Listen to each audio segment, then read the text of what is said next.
السلام عليكم ورحمة الله وبركاته. بسم الله الرحمن الرحيم. الحمد لله نحمده ونستعينه ونستغفره ونؤمن به ونتوكل عليه ونعوذ بالله من شرور أنفسنا ومن سيئات أعمالنا. من يهده الله فلا مضل له ومن يضلله فلا هادي له. ونشهد أن لا إله إلا الله وحده لا شريك له. ونشهد أن سيدنا ونبينا ومولانا محمدا عبده ورسوله أرسله الله إلى الناس كافة بالحق بشيرا ونذيرا وداعيا إلى الله بإذنه وسراجا منيرا. أما بعد، فأعوذ بالله من الشيطان الرجيم. بسم الله الرحمن الرحيم. هو الذي أنزل عليك الكتاب منه آيات محكمات هن أم الكتاب وأخر متشابهات. فأما الذين في قلوبهم زيغ فيتبعون ما تشابه منه ابتغاء الفتنة وابتغاء تأويله وما يعلم تأويله إلا الله. والراسخون في العلم يقولون آمنا به كل من عند ربنا وما يذكر إلا أولو الألباب. ربنا لا تزغ قلوبنا بعد إذ هديتنا وهب لنا من لدنك رحمة إنك أنت الوهاب. وقال النبي صلى الله عليه وسلم: بادروا بالأعمال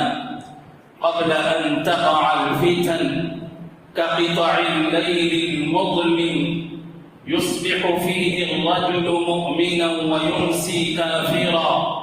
ويمسي مؤمنا ويصبح كافرا يبيع دينه بعرض من الدنيا، أو كما قال صلى الله عليه وسلم. معزز حضرات علماء کرام، قابل احترام صدر عالی وقار، معزز بزرگوں، محترم بھائیوں اور عزیز القدر نوجوانوں، حضرت سفیان ثوری رحمہ اللہ کا آپ نے بارہا نام سنا ہوگا، جن کا علم و معرفت میں اور زہد و ورع میں بہت ہی اونچا مقام ہے، جو اپنے علم و تقوی میں وقت کے امام تھے۔ وہ حضرت امام سفیان ثوری رحمۃ اللہ علیہ ایک مرتبہ بیٹھے رو رہے تھے۔ ساتھیوں نے پوچھا کہ حضرت کیوں رو رہے ہو؟ کیا کوئی گناہ ہو گیا؟ اس زمانے میں رونے کا مطلب یہی تھا کہ رونے والے آخرت کی فکر میں روتے تھے، اپنا محاسبہ کر کے روتے تھے، خود احتسابی کے بعد ان کو رونا آیا کرتا تھا۔ اور جب حضرت رو رہے ہیں تو ظاہر سی بات ہے زمانے کے لوگوں کا ذہن اسی طرف جائے گا۔ وہ کسی تجارتی خسارے کی وجہ سے نہیں رو رہے تھے، کاروباری نقصان کی وجہ سے نہیں رو رہے تھے، وہ کسی دنیاوی خسارے کی وجہ سے نہیں رو رہے تھے۔ ظاہر سی بات ہے جب وہ دین کے لیے رو رہے ہیں تو ساتھیوں نے پوچھا کہ حضرت کیا کوئی گناہ ہو گیا کہ جس پر آپ ایسا زار و قطار رو رہے ہیں؟ فرمایا سامنے ایک گیہوں کا دانہ پڑا ہوا تھا، وہ گیہوں کا دانہ اٹھا کر دکھا کر فرمایا اللہ کی قسم اس دانے اور تنکے کے برابر بھی مجھ سے جان بوجھ کر اللہ کی نافرمانی نہیں ہوئی ہے۔ پھر حاضرین نے پوچھا کہ حضرت پھر کیوں رو رہا ہے؟ تو فرمایا بیٹھے بیٹھے خیال آ گیا کہ اللہ نے ایمان کی اتنی عظیم نعمت عطا فرمائی ہے، کہیں ایسا نہ ہو کہ موت سے پہلے نعمت چھن جائے اور اس نعمت پر ہماری موت نہ آئے۔ جیسے یہ خیال آیا تو میں رونے لگا۔ حضرت مولانا پیر ذوالفقار صاحب نقشبندی دامت برکاتہم فرماتے ہیں کہ اس کے اندر جتنا ایمان ہوتا ہے، جتنا ایمان زیادہ ہوتا ہے، اتنا ہی زیادہ اسے اپنے ایمان کی حفاظت کی فکر ہوتی ہے، اور وہ اس فکر میں رہتا ہے کہ اس کا خاتمہ ایمان پر ہو۔ اس کی پوری زندگی اسی فکر میں گزرتی ہے، اس کے شب و روز، اس کے دن اور اس کی راتیں، اس کی زندگی کے سارے لمحات اسی فکر میں گزرتے ہیں کہ اس کا خاتمہ ایمان پر ہو۔ کیا بات تھی کہ حضرت یوسف علیہ السلام جیسے جلیل القدر پیغمبر بارگاہ خداوندی میں عرض کرتے ہیں توفنی مسلما والحقنی بالصالحین، اللہ مجھے اسلام کی حالت میں وفات دے۔ کون؟ کریم ابن الکریم ابن الکریم ابن الکریم، نبی کے بیٹے اور ان کے دادا نبی، پردادا نبی، خود نبی، اس نبی کو اپنے ایمان پر خاتمے کی ایسی فکر ہے کہ وہ بارگاہ خداوندی میں عرض کرتے ہیں توفنی مسلما والحقنی بالصالحین۔ کیا بات تھی کہ حضرت حنظلہ رضی اللہ عنہ کو ان کے ایمان کی حرارت چین کے ساتھ گھر میں بیٹھنے نہیں دے رہی۔ وہ حضرت حنظلہ رضی اللہ عنہ اپنے گھر سے نکلتے ہیں، راستے میں صحابہ سے ملاقات ہوتی ہے، صحابہ پوچھتے ہیں حنظلہ کہاں کا ارادہ ہے اور اس وقت کہاں جا رہے ہو؟ فرماتے ہیں نافق حنظلہ، حنظلہ منافق ہو گیا۔ جلیل القدر صحابی، عہد نبوت ہے اور میرے آقا کے چہیتے صحابی ہیں حضرت حنظلہ رضی اللہ عنہ، اور ان کو ان کا ایمان ایسا بے چین کیے ہوئے ہے کہ گھر میں ان کو چین کے ساتھ بیٹھنے نہیں دے رہا ہے ان کا ایمان، اور اس بے چینی کے ساتھ میں وہ بارگاہ رسالت میں حاضر ہو کر فرماتے ہیں اے اللہ کے رسول نافق حنظلہ، حنظلہ منافق ہو گیا۔ پھر سرکار تو عالم صلی اللہ علیہ وسلم ان کی کیفیت سنتے ہیں، ان کو تسلی دیتے ہیں، ان کو ایمان کی حقیقت سمجھاتے ہیں۔ یہ حضرت حنظلہ رضی اللہ عنہ کا جو اپنے ایمان کے سلسلے میں خوف ہے، اس کی وجہ یہ ہے کہ ایمان جتنا زیادہ ہے اتنا ہی زیادہ اپنے ایمان کے تحفظ کی فکر ہے، اور جن کا ایمان جتنا کمزور ہے، جن کے ایمان میں جتنی کمی ہے، اتنا ہی وہ مطمئن ہے کہ ہمارا تو ایمان ہی کی حالت میں ہمارا آخری لمحہ آئے گا اور ہم موت کے وقت ایمان ہی کی حالت میں رہیں گے۔ جتنا ایمان میں کمزوری ہے اتنا اطمینان ہے، اور جتنا ایمان میں طاقت ہے، قوت ہے، ایمان زیادہ ہے، اتنا ہی زیادہ وہ فکر مند ہے۔ اور ہمارے اندر اگر ایمان مضبوط ہے، ہم ایمان کی قدر و قیمت کو جاننے اور پہچاننے والے ہیں، تو ہمیں اپنے اندر ایمان کے تحفظ کی فکر پیدا کرنے کی ضرورت ہے، اور یہی ایک فکر پیدا کرنے کے لیے آج کی مجلس اسی عنوان پر بلائی گئی ہے، تحفظ ایمان۔ کوئی معمولی عنوان نہیں ہے، کوئی عام موضوع نہیں ہے، ایمان فاؤنڈیشن ہے، ایمان بنیاد ہے، اور ایمان ہی پر سارے دین کی، سارے اعمال کی اور جنت تک پہنچانے والے سارے کاموں کی بنیاد ہے۔ اگر یہ فاؤنڈیشن مضبوط ہے، اگر یہ بنیاد مضبوط ہے، تو آگے اعمال کی عمارت آسانی سے کھڑی رہ سکتی ہے۔ اگر یہ بنیاد کھوکھلی ہے، اگر یہ بنیاد کمزور ہے، تو اس کے اوپر اعمال کی کھڑے ہونے والی عمارت بالکل دھڑام سے گر پڑے گی، اور اس عمارت کا کوئی وزن نہیں ہوگا، اس عمارت کی کوئی قیمت نہیں ہوگی، اور اس عمارت کی کوئی حیثیت ہی نہیں ہوگی۔ حضرت خالد بن سعید رضی اللہ عنہ ایک صحابی ہیں، انہوں نے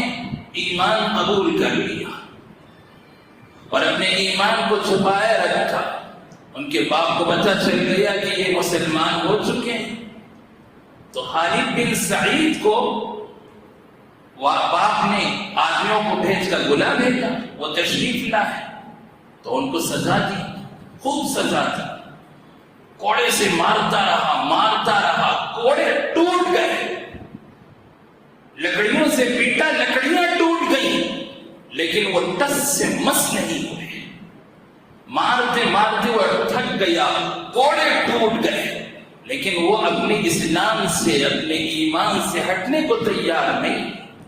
تو باپ نے ان کو قید میں مقید کر دیا، بھوکا پیاسا رکھا، 3 دن اسی حال میں گزرے، بھوک پیاس کی حالت میں 3 دن گزر گئے۔ اب ان کا باپ یہ سوچ رہا تھا کہ اب یہ نرم پڑ چکے ہوں گے، اسلام کے منکر بن چکے ہوں گے، ایمان کا انکار کر دیں گے۔ 3 دن کے بعد ان کے پاس آیا، ان سے پوچھا اب بھی محمد کا اتباع کرو گے صلی اللہ علیہ وسلم؟ انہوں نے فرمایا ہاں کیوں نہیں۔ 3 دن کے قید اور 3 دن کے بھوک پیاس کے بعد میں قربان جائیے حضرت خالد بن سعید کی قربانیوں پر، ان کے اس ایمان پر۔ انہوں نے فرمایا کیوں نہیں، اب بھی میں اسی محمد کا اتباع کروں گا، اس لیے کہ یہ دین برحق، یہ سچا دین ہے، میں اس دین کا انکار نہیں کر سکتا۔ تو آخر خالد بن سعید کی اس استقامت پر ان کا باپ ایسا اور بزد ہو گیا کہ ان کو اور تکلیف پہنچانے کی غرض سے ان کو قید میں گرفتار کر کے رکھا، اور وہ دیکھتے رہے کہ کوئی موقع ہاتھ آیا تو کسی طرح وہاں سے چھٹکارا پا کر سیدھے مکے سے حبشہ پہنچ گئے۔ انہوں نے اتنی بڑی قربانی دی، وطن چھوڑا، اپنے والدین کو چھوڑا، اپنے خاندان کو چھوڑا، لیکن اپنا ایمان نہیں چھوڑا۔ یہ ایمان کا جذبہ ہے ان حضرات صحابہ رضوان اللہ تعالی علیہم اجمعین کا۔ مکہ مکرمہ کی ایک کنیز، ایک باندی حضرت زنیرہ رضی اللہ عنہ کا ایمان ہمارے ایمان کو گرمانے کے لیے کافی ہے۔ جب انہیں تکلیفیں دیتے آنکھوں کی روشنی ختم ہو گئی، جب حضرت زنیرہ رضی اللہ عنہ کی بینائی ختم ہو گئی تو ابو جہل نے انہیں طعنہ دیتے ہوئے کہا کہ ہمارے جو بت ہیں لات اور عزا، انہوں نے تمہاری آنکھوں کی بینائی سلب کر لی ہے، تم نے ہمارے بتوں کو چھوڑا، تم نے ہمارے معبودوں کو برا بھلا کہا، اور تم ان کو چھوڑ کر ایک اللہ کی ہو گئی، تو ہمارے بتوں نے، لات اور عزا نے تمہیں یہ سزا دی ہے کہ تمہاری آنکھوں کی روشنی ختم ہو گئی۔ تو حضرت زنیرہ رضی اللہ عنہ نے فرمایا کیا کہہ رہا، آنکھوں کی بینائی جا چکی ہے، اور ابو جہل جیسا سردار اور مالدار حضرت زنیرہ جیسی کنیز سے مخاطب ہے، اور وہ ابو جہل جیسے سردار سے کہہ رہے ہیں چل ہٹ، کیا بات کر رہا ہے، لات اور عزا کون کہتے ہیں، ان کی حیثیت ہی کیا ہے، ان کی طاقت اور قوت ہی کیا ہے، ان کو یہ بھی نہیں معلوم کہ ان کی کون پوجا کر رہا ہے۔ جب وہ اپنے عابدین کو نہیں پہچانتے، جب وہ اپنے عبادت کرنے والوں کو نہیں پہچانتے، تو میری آنکھوں کی روشنی کیا سلب کر لیں گے، اور مجھ سے میری آنکھوں کی روشنی کیا چھین لیں گے، یہ تو اللہ کی مرضی سے ہوا ہے۔ اور پھر حضرت زنیرہ کے اس ایمان پر قربان جائیے جنہوں نے فرمایا کہ اگر میرا مولا اب بھی چاہے تو میری آنکھوں کی روشنی مجھے دوبارہ عطا فرما سکتا ہے۔ ان کی زبان مبارک سے نکلے ہوئے جملے اللہ کو اتنا پسند آئے کہ سو کر اٹھی تو صبح میں ان کی آنکھوں کی بینائی واپس آ چکی تھی۔ یہ ایمان پر استقامت کی کرامت ہے۔ انہوں نے ساری تکلیفیں جھیلی، اور حضرت ابو بکر صدیق رضی اللہ عنہ نے ہجرت سے پہلے جن 7 غلاموں اور لونڈیوں کو اپنی رقم سے، اپنے پیسوں سے آزادی دلائی تھی، ان میں ایک حضرت زنیرہ بھی ہے۔ حضرت زنیرہ رضی اللہ عنہ کو آخر سیدنا صدیق اکبر رضی اللہ عنہ نے غلامی سے آزادی دلائی۔ یہ استقامت والے وہ واقعات ہیں جو ہمارے ایمان کو جھنجھوڑنے کے لیے کافی ہیں۔ یہی وجہ ہے کہ اللہ تعالیٰ نے ایمان پر ثابت قدمی کی دعوت دیتے ہوئے ہمیں یہ دعا سکھائی۔ فرمایا یہ دعا مانگتے رہا کرو، ربنا لا تزغ قلوبنا بعد إذ هديتنا وهب لنا من لدنك رحمة إنك أنت الوهاب۔ اے اللہ، جب آپ نے ہمیں ہدایت عطا فرما دی ہے تو ہدایت کے ملنے کے بعد میں ہمارے دلوں کو پھر ضلالت کی طرف نہ موڑ دے۔ جب ہمیں ہدایت مل گئی تو ہدایت پر ثابت قدمی عطا فرما۔ اللہ، آپ اپنی طرف سے، اپنی رحمتوں سے ہمیں نواز دیں، بے شک آپ بہت ہی نوازش والے ہیں۔ حضرت حکیم الامت مولانا تھانوی قدس سرہ نے لکھا ہے کہ آج امت کا حال یہ ہے کہ امت کو وضو اور نواقض وضو تو بتائے جاتے ہیں، اور امت کو روزے اور نواقض روزے تو بتائے جاتے ہیں کہ وضو کے نواقض کیا ہیں، کن چیزوں سے وضو ٹوٹ جاتا ہے،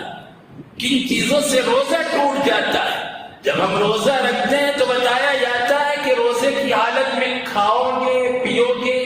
جان بوجھ کر، بھول کر نہیں، جان بوجھ کر کھانے پینے سے روزہ ٹوٹ جاتا ہے۔ روزے کے نواقض ہمیں معلوم ہیں، وضو کن چیزوں سے ٹوٹتا ہے ہمیں اس کا علم ہے، لیکن ایمان جیسی عظیم دولت، عظیم نعمت کے ٹوٹنے کا ہمیں علم نہیں کہ ایمان جیسی عظیم نعمت کن چیزوں سے ٹوٹتی ہے۔ ایمان کے توڑنے والی چیزیں کون سی ہیں؟ ہم نواقض ایمان کو جانتے نہیں۔ نواقض ایمان کا جاننا ہمارے لیے اس دور میں بے حد ضروری ہے، جب نواقض ایمان پائے جا رہے ہیں، اس لیے کہ نواقض ایمان جب موجود ہوں، جو شخص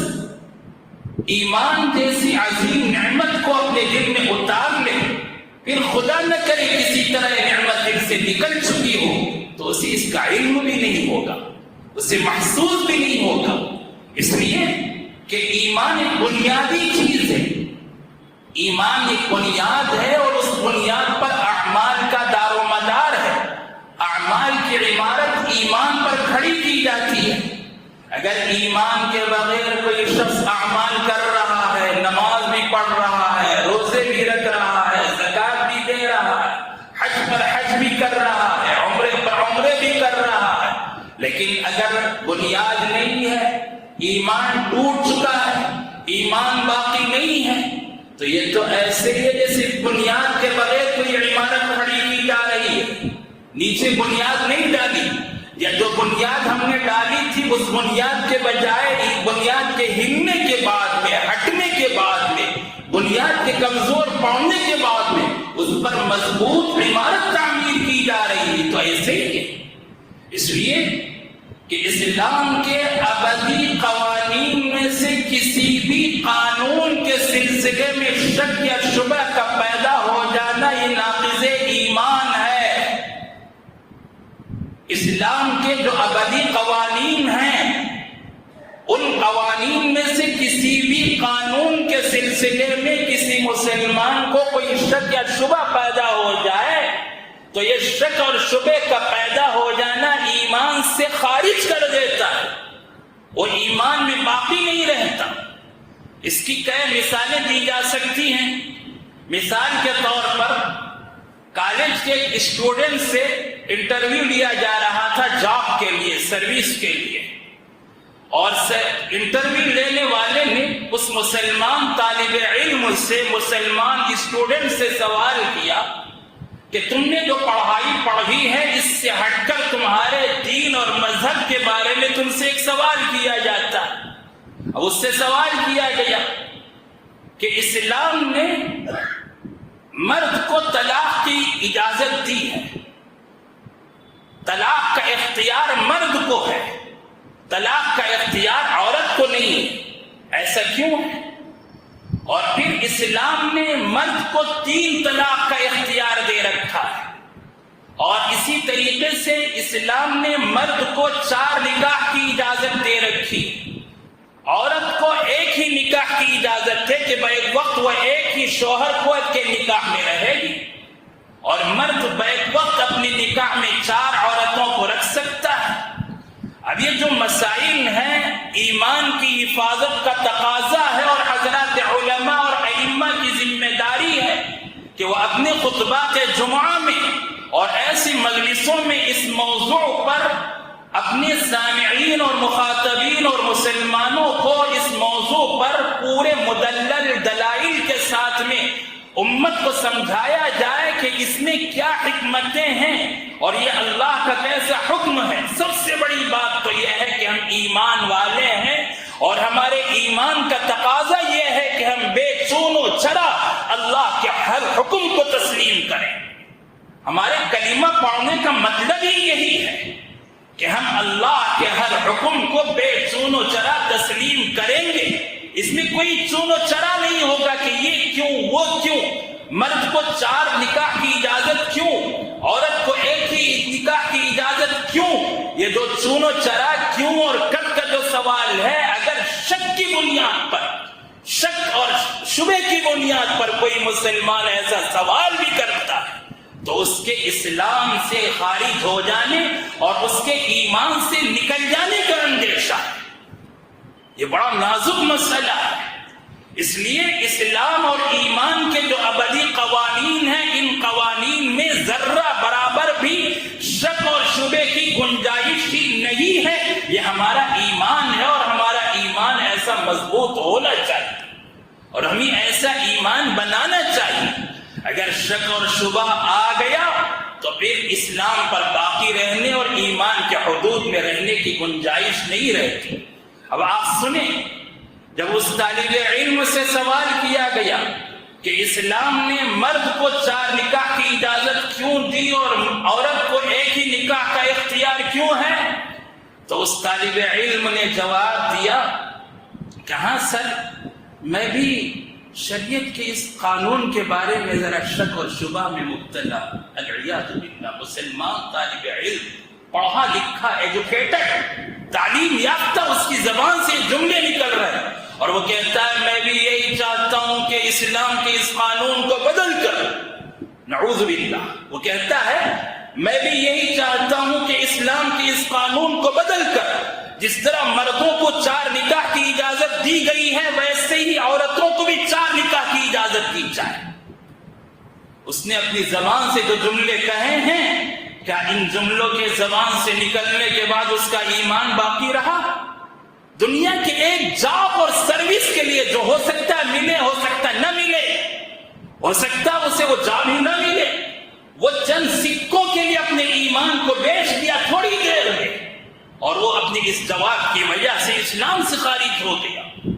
ایسے ایک نہیں دسیوں مثالیں ہیں جب ہماری نئی نسل، ہمارے نوجوان بچے، کالجوں اور یونیورسٹیوں میں پڑھنے والے بچے اور ہمارے بہت سارے احباب ایمان کی حقیقت کو نہ جاننے کے نتیجے میں، نواقض ایمان کو نہ جاننے کے نتیجے میں وہ ایمان سے خارج ہو چکے ہیں، اور اس پر وہ اپنے اعمال کی عمارت تعمیر کر رہے ہیں، لیکن ان اعمال کی کوئی حیثیت اور حقیقت ہی نہیں،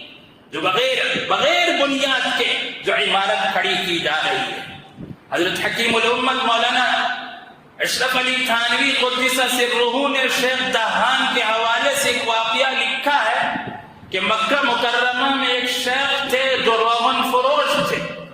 روغن بیچنا ان کا کام تھا، تیل بیچا کرتے تھے، مکے میں رہتے تھے، اور ان کو دہان کہا جاتا ہے عربی زبان میں۔ شیخ دہان کے حوالے سے حضرت حکیم الامت نے واقعہ لکھا ہے کہ مکہ مکرمہ میں ایک عالم رہتے تھے، ان کا انتقال ہو گیا، اور ان کی وفات کے بعد ان کی نماز جنازہ مکہ مکے میں پڑھی گئی، انہی جنت المعلی میں دفن کیا گیا جو مکے کا مقدس ترین قبرستان ہے، اور وہاں کے معمول کے مطابق 6 مہینے، سال، 1.5 سال کے بعد میں جب قبر کی دوبارہ کھدائی کی باری آتی ہے، اور جو قبر پہلے سے وہاں کوئی میت دفنائی جا چکی ہے، اسی قبر کو دوبارہ 6 مہینے میں، سال میں، 1.5 سال میں جب دوبارہ باری آتی ہے تو اسی کو کھودا جاتا ہے، اور اس میں جو پرانی مرحوم کے اور میت کے جو بقایا ہوتے ہیں، ہڈیاں وغیرہ، انہیں ایک طرف کر کے اسی قبر میں کنارے کر کے اسی قبر میں دوسری نئی میت کو دفن کر دیا جاتا ہے۔ اور جب اس عالم کے جو مکے میں رہتے تھے قبر کھودی گئی 6 مہینے یا سال، 1.5 سال کے بعد میں، تو اتفاق کی بات یہ ہے کہ اس قبر کو کھولنے کے بعد میں لوگوں کی حیرانی کی انتہا نہیں رہی جب لوگوں نے دیکھا کہ اس عالم کے اس قبر میں ایک انگریز عورت کی لاش رکھی ہوئی ہے، ایک انگریز عورت کی جو یورپ کی رہنے والی ہے۔ اور جو حاضرین تھے انہوں نے ایک دوسرے کے چہرے کو دیکھا،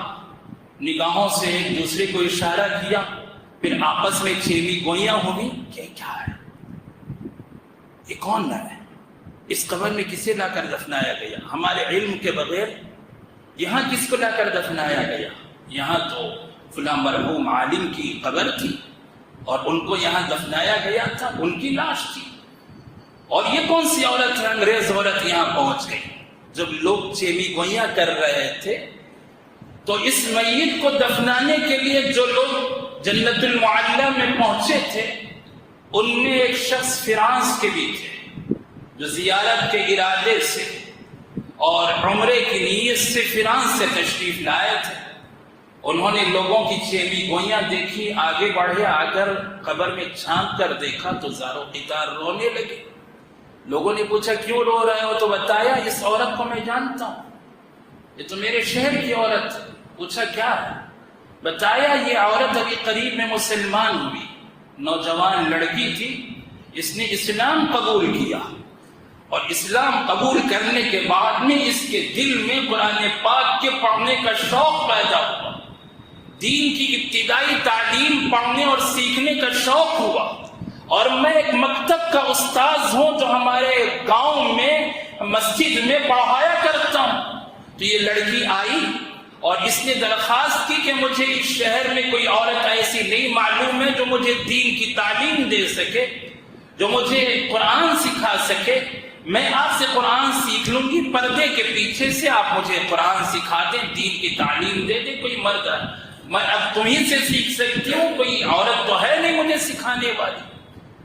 تو میں نے پردے کے پیچھے سے اسے پڑھانا شروع کیا، اور دین کی کافی معلومات اسے مل چکی تھی، بڑے شوق سے قرآن پڑھا کرتی تھی، بڑے شوق سے آتی تھی، علم دین حاصل کیا کرتی تھی۔ ابھی چند مہینے گزرے تھے کہ اس کی وفات ہو گئی۔ جب اس نوجوان لڑکی کا انتقال ہو گیا تو میں بہت دل برداشتہ ہو گیا، اس لیے کہ اس سے جو اللہ کے لیے میری محبت تھی، اور میں اللہ کے لیے اس سے جو محبت کرتا تھا، اس کے دین کی وجہ سے، اس کے ایمان کے جذبے کی وجہ سے، جب میرے دل کو یہ چوٹ لگی تو میں برداشت نہیں کر سکا۔ آخر میں سوچا کہ چلو عمرے کے لیے اللہ کے گھر جا کر آ جائیں، ہو سکتا میرے دل کو تسلی ہو جائے۔ تو میں عمرے کا ارادہ کر کے فرانس سے آیا ہوں، اور فرانس سے آ کر دیکھ رہا ہوں کہ اس لڑکی کی لاش یہاں، میں تو اسے پہچانتا ہوں۔ جب اس نے حاضرین کے سامنے اپنی کارگزاری سنائی تو لوگوں نے کہا کہ ابھی اس خبر کو بند کر دو اور چلو یہاں سے ہم مشورہ کریں گے۔ انہوں نے مشورہ کیا، پوچھا فرانس کو تمہاری واپسی پھر کب ہے؟ تو بتایا گیا فلاں تاریخ کو میری واپسی ہے۔ تو ان کے ساتھ 2 اور ساتھیوں کو مکے کے ان کے ساتھ لگا کر فرانس بھیجا گیا۔ وہ دونوں ساتھی مکے سے فرانس پہنچے، اور فرانس میں جا کر اس قبرستان میں جہاں اس لڑکی کو دفن کیا گیا تھا وہاں قبر کھودی گئی۔ تو قبر کھودنے کے بعد میں ان کی حیرانی کی وہاں کوئی انتہا نہیں رہی جب انہوں نے دیکھا کہ اس عالم کی لاش یہاں فرانس میں مدفون ہے۔ اب ان دونوں کو بڑا تعجب ہوا، اس عالم کو بھی، اس مکتب کے استاذ کو بھی بڑا تعجب ہوا۔ وہ دونوں کے دونوں پھر مکہ مکرمہ تشریف لائے۔ یہاں آ کر انہوں نے اپنے ساتھیوں کو وہاں کی ساری کارگزاری سنائی۔ اب ساتھیوں نے طے کیا کہ چلو اس عالم کے گھر والوں سے ہم معلوم کرتے ہیں کہ ماجرا کیا ہے۔ آخر اس عالم کے گھر پر پہنچ کر دروازے پر دستک دی تو اندر سے ان کی بیوی آئی۔ پوچھا کون ہو؟ بتایا ہم آئے ایک ضروری سوال آپ سے کرنے کے لیے، ہم اسی محلے کے رہنے والے ہیں۔ تو ان سے پوچھا آپ کے شوہر کا فلاں مہینے میں اتنے سال پہلے، مہینے پہلے انتقال ہوا ہے، ان کے علم اور ان کے دین کی حالت کیا تھی؟ تو بیوی تو پہلے ہچکچانے لگی کہ آخر ایسا سوال کیوں کیا جا رہا۔ تو پھر انہوں نے ساری باتوں کی وضاحت کی کہ اصل بات تو یہ ہے کہ آپ کے شوہر کو مکے میں دفن کیا گیا لیکن ان کی لاش فرانس میں ملی۔ آخر اس کی وجہ کیا ہے ہماری سمجھ میں نہیں آ رہا ہے۔ تو بیوی نے بتایا ہاں وجہ ایک ہے جو میری سمجھ میں آ چکی ہے۔ پھر بیوی نے بتایا کہ جب بھی ان کو غسل کی حاجت ہوتی تو وہ غسل کرنے سے پہلے یہ کہتے کہ ہائے شریعت نے ہمیں، اسلام نے غسل کو واجب قرار دیا ہے۔ عیسائیوں کا مذہب بڑا آسان ہے، عیسائیوں کے مذہب میں غسل واجب نہیں ہے۔ یہ جملے وہ کہا کرتے تو مجھے بڑی تشویش ہوتی تھی کہ یہ جملے اپنی زبان سے ایسی بات کیوں کہہ رہے ہیں، مجھے بڑی تشویش ہوتی تھی۔ آخر ان جملوں کا نتیجہ یہ نکلا کہ ان جملوں کی نحوست کی وجہ سے کہ انہوں نے عیسائیت کی مدح کی، تعریف کی، اس مذہب کو پسندیدہ مذہب قرار دیا، اللہ نے اسی مقام پر ان کی لاش کو پہنچا دیا۔ اور فراس کے کفرستان میں پیدا ہونے والی اللہ کی ایک نیک بندی جس نے قرآن پاک کو اپنے سینے سے لگایا، جس نے اسلام کو اپنے دل سے لگایا، جس نے اسلام کو محبت کی نگاہ سے دیکھا، اللہ نے اس کی لاش کو کفرستان سے نکال کر مکہ مکرمہ کی مقدس سرزمین میں پہنچانے کا انتظام فرمایا۔ یہ کوئی ضروری نہیں کہ ایسا ہر ایک کے ساتھ ہو جائے۔ بعض دفعہ ایمان والوں کو جھنجھوڑنے کے لیے اللہ ایسے واقعات دنیا والوں کو دکھاتے ہیں تاکہ دنیا والے اپنے ایمان کو ٹٹول کر دیکھیں، اسلام کے ماننے والے اپنے اسلام کی فکر کریں اور اپنے ایمان کی حفاظت کا سامان کریں۔ اللہ اس چیز کے لیے اہل ایمان کی عبرت کے لیے ایسے واقعات دنیا میں رونما فرماتے ہیں اور ہماری عبرت کا سامان مہیا فرماتے ہیں۔ اور ایمان اتنی قیمتی چیز ہے، کوئی معمولی ایسی چیز نہیں کہ ہم اسے سرسری لے لیں۔ جب ہم کلمہ پڑھتے ہیں لا الہ الا اللہ، اس کلمے میں نفی بھی ہے، اس بات بھی ہے، نفی اور اس بات، بلکہ نفی پہلے ہے،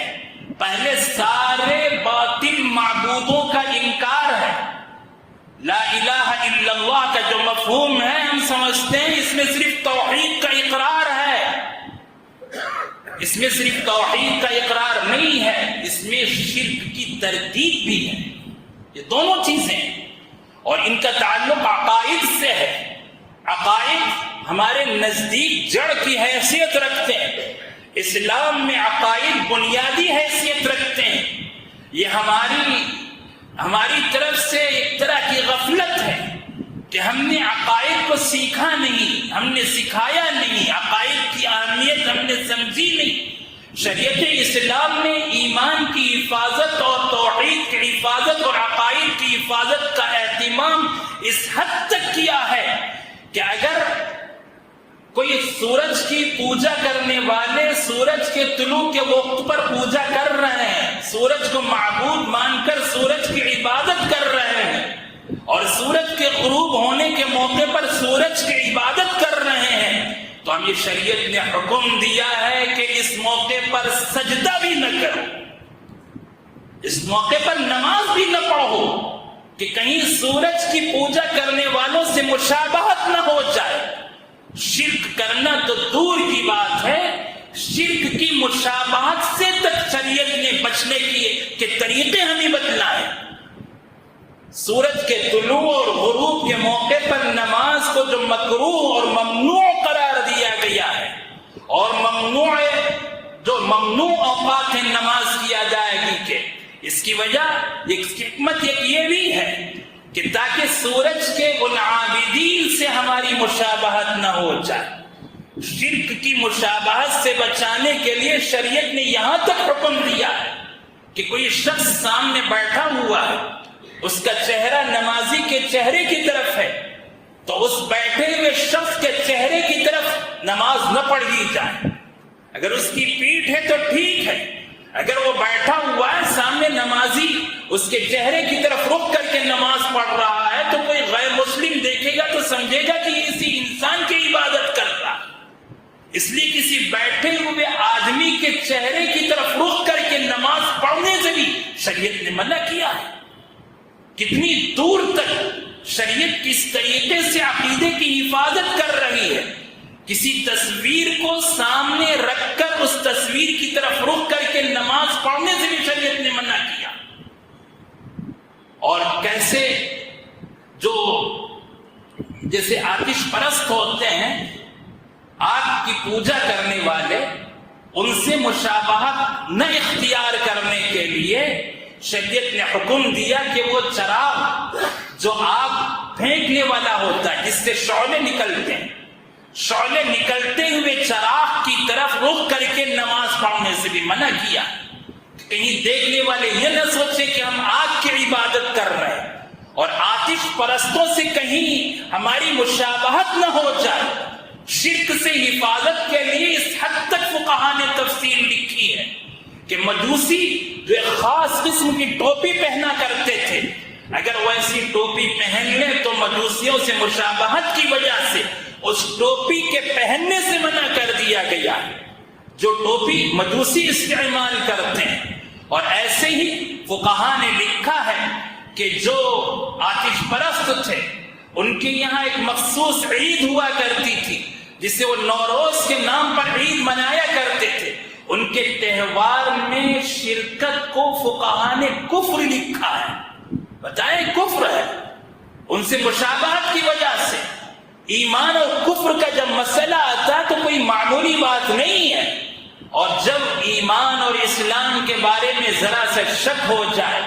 اگر اسلام اور ایمان کے ابدی قانون کے بارے میں کوئی غلطی زبان سے نکل جائے اور کوئی جملہ زبان سے نکل جائے تو اسلام سے خارج ہونے کا ڈر ہے۔ اور اسلام کے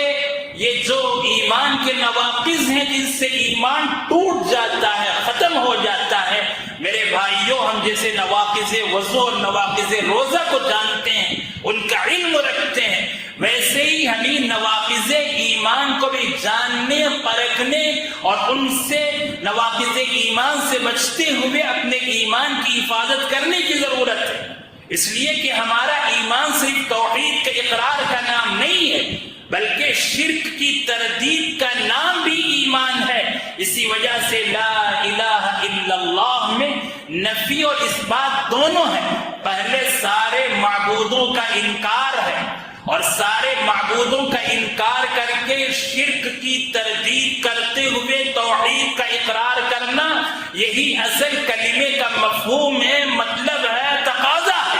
اور یہی اصل ایمان ہے۔ اور یہی وجہ ہے کہ جو حضرات ایمان کے نواقض کو نہیں جانتے وہ ختم نبوت کے عقائد کے سلسلے میں عقیدہ ختم نبوت میں پھسل جاتے ہیں، اور وہ یہ کہتے ہیں کہ جو لوگ ایسا ہماری طرح کلمہ پڑھتے ہیں اور ہماری طرح ان کی مسجدیں ہیں، وہ بھی دین کے ماننے والے ہیں، اپنے آپ کو مسلمان کہتے ہیں، تو وہ سمجھتے ہیں کہ جیسے حنفی، شافعی، مالکی، حنبلی کا اختلاف ہے ویسے یہ بھی ایک اختلاف ہے،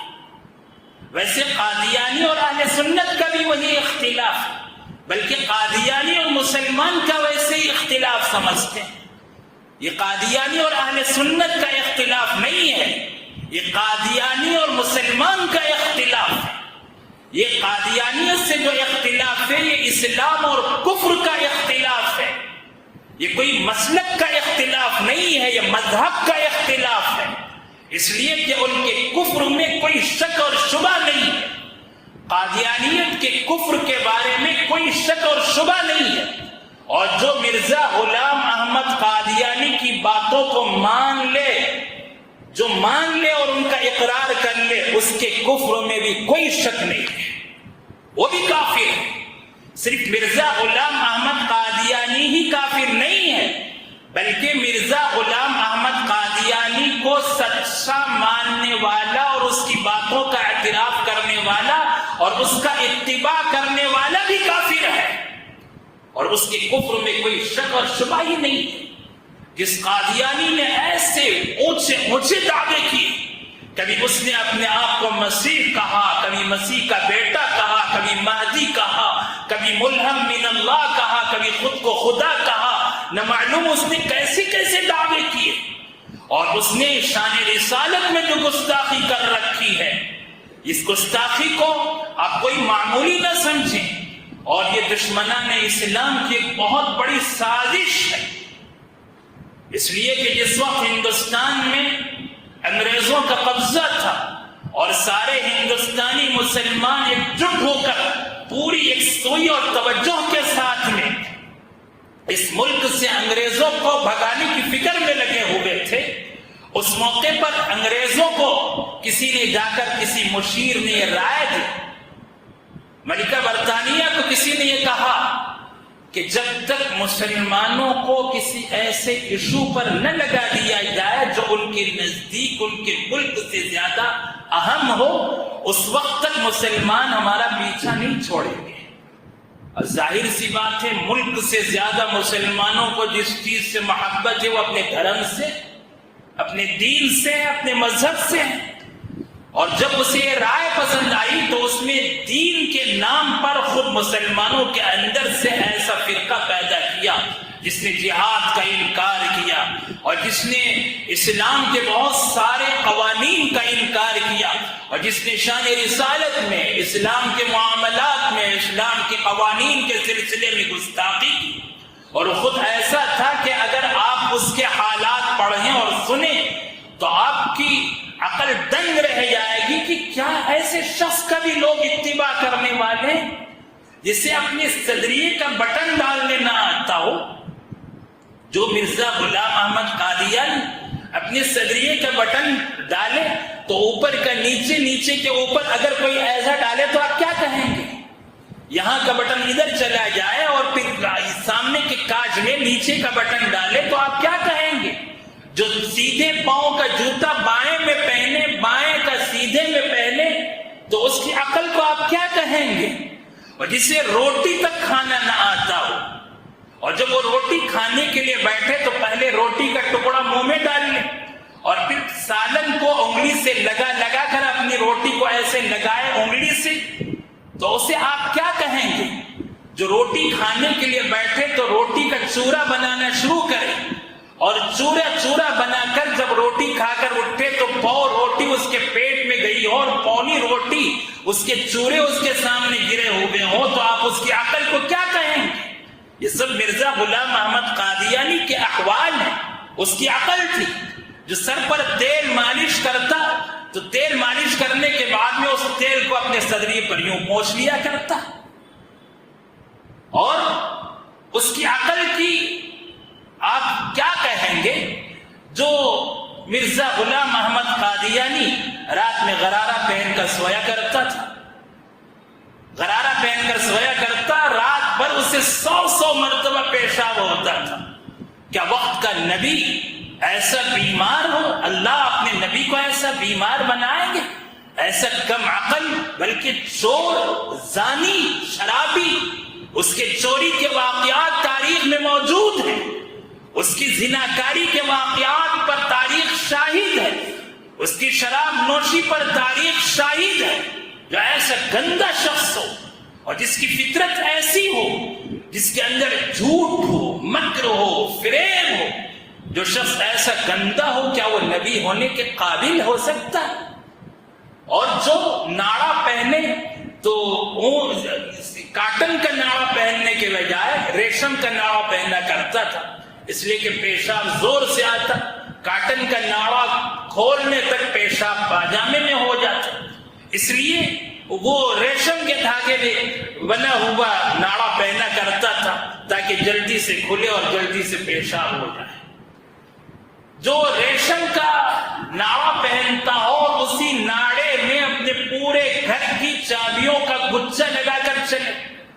اور جب وہ آتا تو دور سے اس کے چابیوں کے گچھے کی جھنجھناہٹ سنائی دیتی تھی، اور گھر والوں کو پتا چل جاتا کہ گاما کانا آ رہا ہے۔ لوگ اسے گاما کانا کہا کرتے تھے، نام ہی وہی تھا، اسی سے پکارا کرتے تھے۔ اور جب وہ چابیوں کا گچھا یوں بجاتے ہوئے آتا جھنجھناہٹ کی آواز کے ساتھ میں، تو لوگ گھر والے سمجھ جاتے کہ وہ گاما کانا آ رہا ہے۔ اور جس نے اپنی زندگی میں جھوٹ، مکر، فریب، دھوکہ دہی اور بیماریاں، میراث کی بیماری، ہسٹریا کی بیماری، دماغی توازن صحیح نہیں رہتا تھا، لوگ اسے اپنا نبی مانتے۔ اور اس نے سن 1870 میں ایک دعویٰ کیا کہ میں اس وقت مناظرہ کیا کرتا تھا عیسائیوں سے، اور مناظرہ کرتا آریہ سماج کے لوگوں سے، اور ان کا بڑا زور تھا، اور ملک بھر میں ایسے مناظرے ہوا کرتے تھے۔ حضرات علماء اہل سنت، علماء ربانیین بھی اس طرح کے مناظرے کیا کرتے تھے، لیکن علماء ربانیین کے مناظرے تو برحق تھے، اور یہ مناظرے پڑ جاتا تو شکست کھا جاتا، اور شکست کھانے کے بعد میں وہ کہتا کہ اب تو جس نے مجھے شکست دی ہے اب وہ مرے گا، اس کی موت آئے گی، اور وہ ہوگا، یہ ہوگا، پیشین گویا غلط سلط کرتا تھا، اس لیے کہ اس کے پاس کوئی علمی لیاقت تو تھی نہیں، جاتا مناظرہ کرنے کے لیے اور شکست کھا کے آ جاتا۔ اس نے اس موقع پر کہا کہ میں ایک کتاب لکھنا چاہتا ہوں جو 50 جلدوں پر مشتمل ہوگی، اس کتاب کا نام براہین احمدیہ ہوگا، اور اس کتاب کے 50 جلدوں میں 300 ایسے دلائل دوں گا کہ ان دلائل کے بعد میں کسی عیسائی کو، کسی آریہ سماج کے آدمی کو اسلام کے خلاف زبان کھولنے کی ہمت نہیں ہوگی۔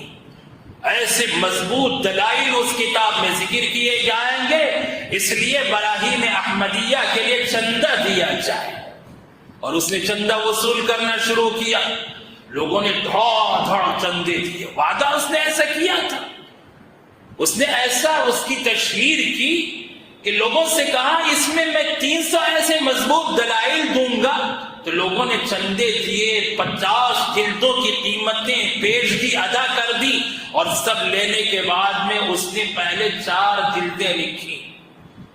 اور 4 جلدیں لکھتے لکھتے 5 سال ہو گئے،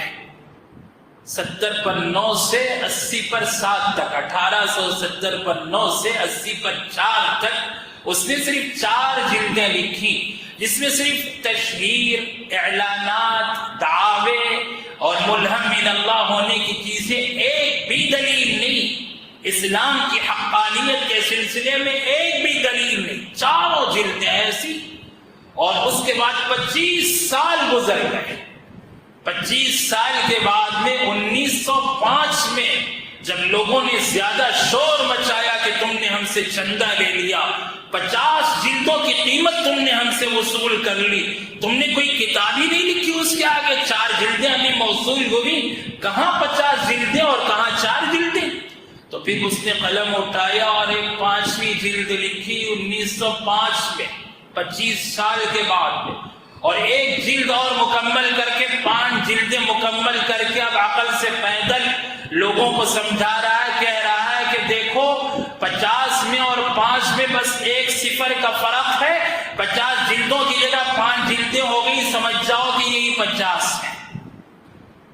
دھوکے کی انتہا ہو گئی،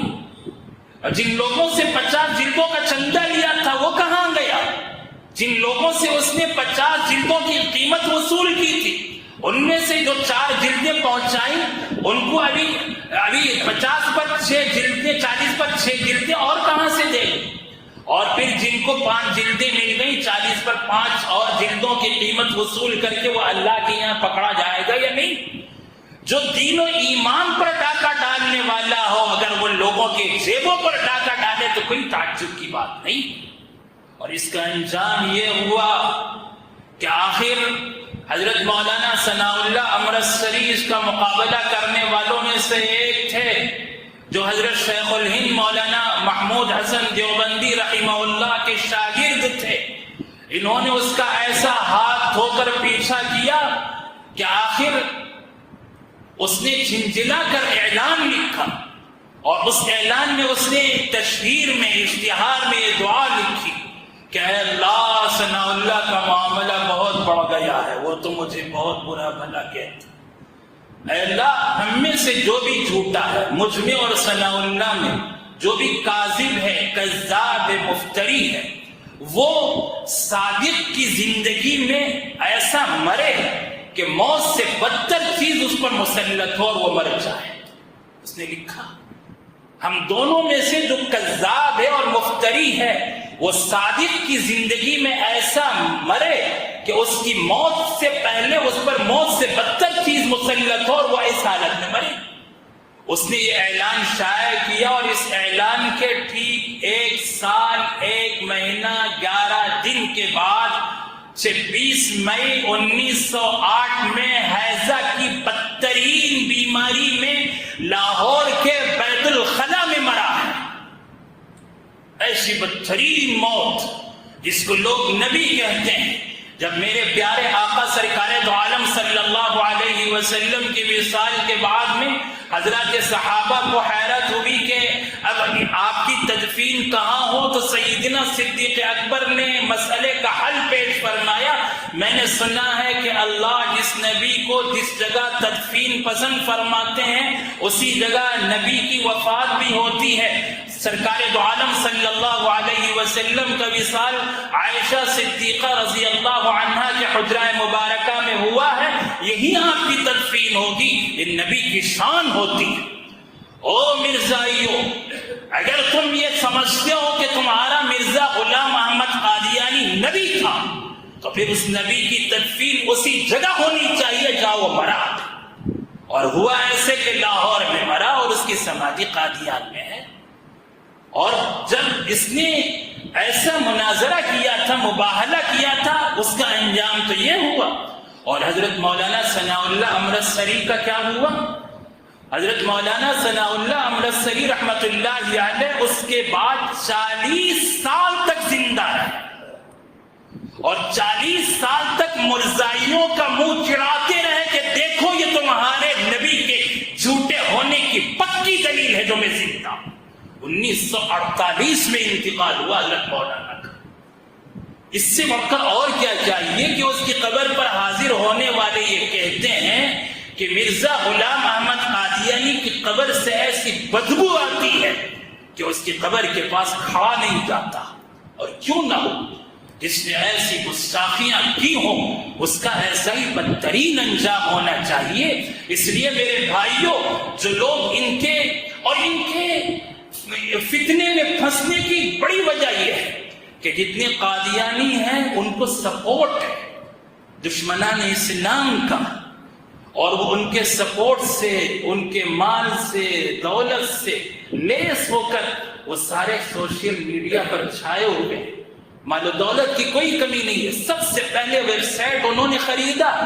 اور اسلام کے نام پر جو ویب سائٹ موجود ہیں، آپ فتویٰ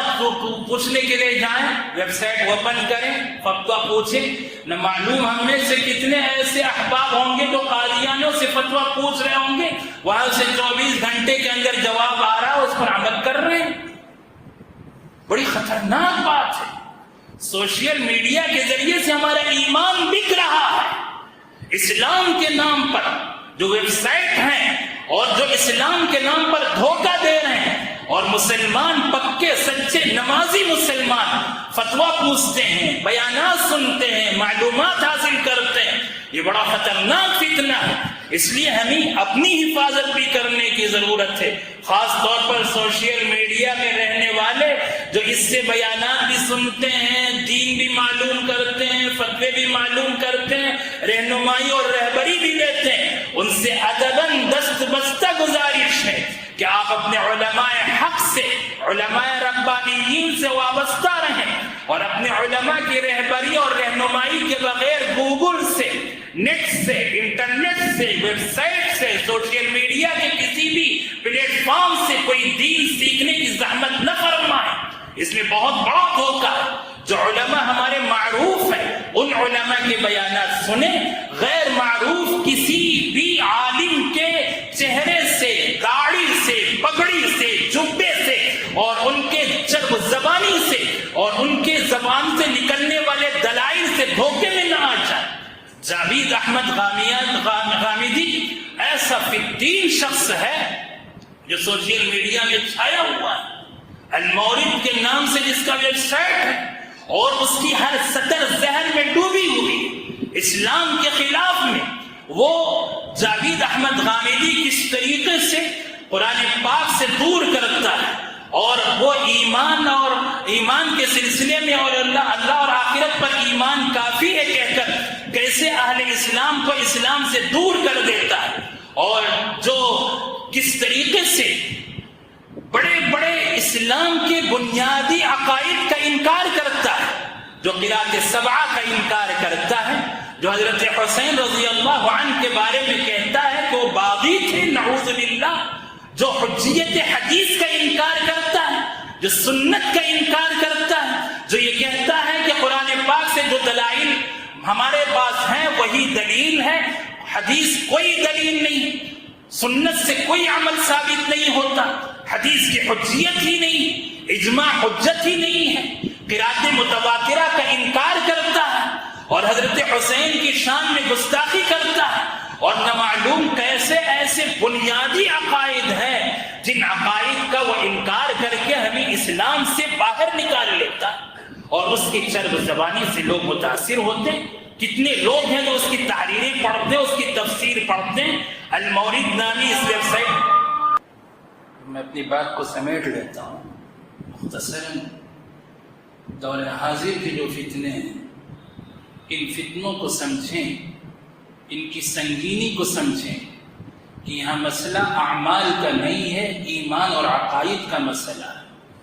اور یہ بہت ہی نازک مسئلہ ہے۔ مسئلے کی نزاکت کو، سنگینی کو اور خوفناکی کو سمجھیں۔ یونس گوہر شاہی امریکہ میں بیٹھ کر سوشل میڈیا کے پلیٹ فارم سے ایسی تقریریں کرتا ہے اور ایسے دلائل قرآن پاک سے پیش کرتا ہے کہ سیدھا سادہ مسلمان اس کی بات کو سن کر ایسے پھسل جاتا ہے۔ اور ایسے ہی اس دور میں شکیل بن حنیف کا فتنہ، جس نے مہدی ہونے کا دعویٰ کیا، اور مہدی ہونے کا دعویٰ کبھی امام مہدی خود نہیں فرمائیں گے، لوگ ان کو پہچانیں گے اور ان کے ہاتھ پر بیعت کریں گے، اس نے خود دعویٰ کیا۔ اور پھر امام مہدی ملک شام میں آئیں گے، اور یہ ملک شام کی صورت تک نہیں دیکھا، یہ ہندوستان میں لکشمی نگر دہلی کے علاقے میں بیٹھ کر خود مہدی ہونے کا دعویٰ کرتا ہے۔ اور امام مہدی جب دنیا میں تشریف لائیں گے تو صرف 9 سال رہیں گے، اور 9 سال میں وہ خلافت اسلامیہ، خلافت راشدہ کو قائم فرمائیں گے۔ اور یہ بزدل، بدترین، ظالم انسان، گمراہ انسان لوگوں کے درمیان چلتا پھرتا تک نہیں، چہرہ دکھانے کے قابل نہیں، اور 9 سال تو کیا 15 سال ہو گئے اب تک وہ زندہ ہے، 9 سال میں کہاں وفات پاتا؟ اس کے ترتیب میں ایک دلیل نہیں، 10 دلیلیں ہیں۔ اس لیے جو شکیل بن حنیف کا فتنہ ہے، ایسا فتنہ، اور اس کے علاوہ انجینئر محمد علی مرزا کا فتنہ تو ایسا سنگین ہے، جو رافضی ہے، جو شیعہ ہے، اور اس کا بدترین مقصد یہ ہے کہ حضرات صحابہ سے امت کا رشتہ کاٹ دیا جائے، جو ہمارے دین و ایمان کی بنیاد ہیں، جن کے ذریعے سے ہم تک ایمان پہنچا ہے، ان حضرات صحابہ سے امت کو کاٹ دیا جائے، اور اس کے لیے وہ پوری کوشش کرتا ہے، اور حلیہ بنا رکھا ہے کہ چہرے پر داڑھی بھی ہے، سر پر عمامہ بھی ہے، دیکھیں تو بڑا سنت کا متبع بھی ہے۔ لوگ دھوکہ کھا جاتے ہیں، اور ہمارے 10 ساتھی، سینکڑوں ساتھی ایسے ہیں جو اس کے بیانات، اس کے کلپ سنتے ہیں اور دھوکہ کھا رہے ہیں۔ انجینئر محمد علی مرزا کا بھی ایک بہت بڑا فتنہ، اور ایسے ہی الحاد اور تشکیک کا ایک فتنہ کہ طرح طرح سے نصاب کے ذریعے سے